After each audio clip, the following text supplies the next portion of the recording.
স্থানীয় সময় সোমবার অবরুদ্ধ গাজা উপত্যকায় হামলা চালায় ইসরায়েলি সেনারা। এতে নিহত হন বেশ কয়েকজন নিরীহ ফিলিস্তিনি। এক বিবৃতিতে বিষয়টি নিশ্চিত করে ফিলিস্তিনের স্বাস্থ্য মন্ত্রণালয়। একই দিন অধিকৃত পশ্চিম তীরে অভিযান চালায় ইসরায়েলি সেনারা। এ সময় জেরিকো শহরের উত্তরাঞ্চল থেকে বেশ কয়েকজন ফিলিস্তিনিকে আটক করে দখলদাররা। গাজায় ইসরায়েলি হামলার মধ্যেই গেল ৭ দিন ধরে কাতারে চলছে যুদ্ধবিরতির আলোচনা। হোয়াইট হাউসের মুখপাত্র জানান, ডোনাল্ড ট্রাম্প প্রেসিডেন্টের দায়িত্ব নেওয়ার আগেই গাজায় যুদ্ধবিরতি হবে। ইসরায়েল ও হামাস যুদ্ধবিরতি ও বন্দি বিনিময় চুক্তির খুব কাছাকাছি পৌঁছে গেছে।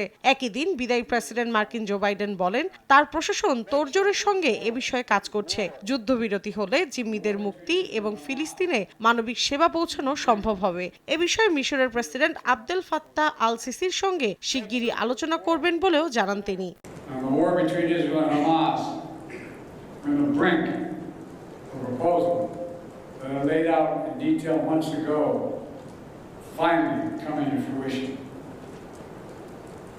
I have learned many years of public service to never ever give up. একই সুরে কথা বলেছেন মার্কিন পররাষ্ট্রমন্ত্রী অ্যান্টনি ব্লিংকেনও। তার দাবি, আগের যে কোনো সময়ের চেয়ে এবার অনেক বেশি এগিয়েছে হামাস ইসরায়েল যুদ্ধবিরতির আলোচনা। চুক্তিতে পৌঁছানো নিয়ে যুক্তরাষ্ট্র বেশ আশাবাদী বলে সংবাদ মাধ্যম এনবিসিকে দেয়া এক সাক্ষাৎকারে একথা বলেন তিনি।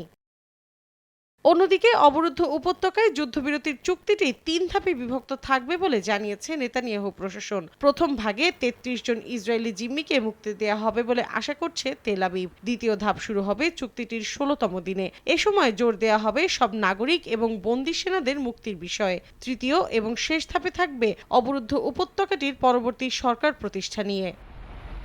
মৌসুমী সাথী, সময় সংবাদ।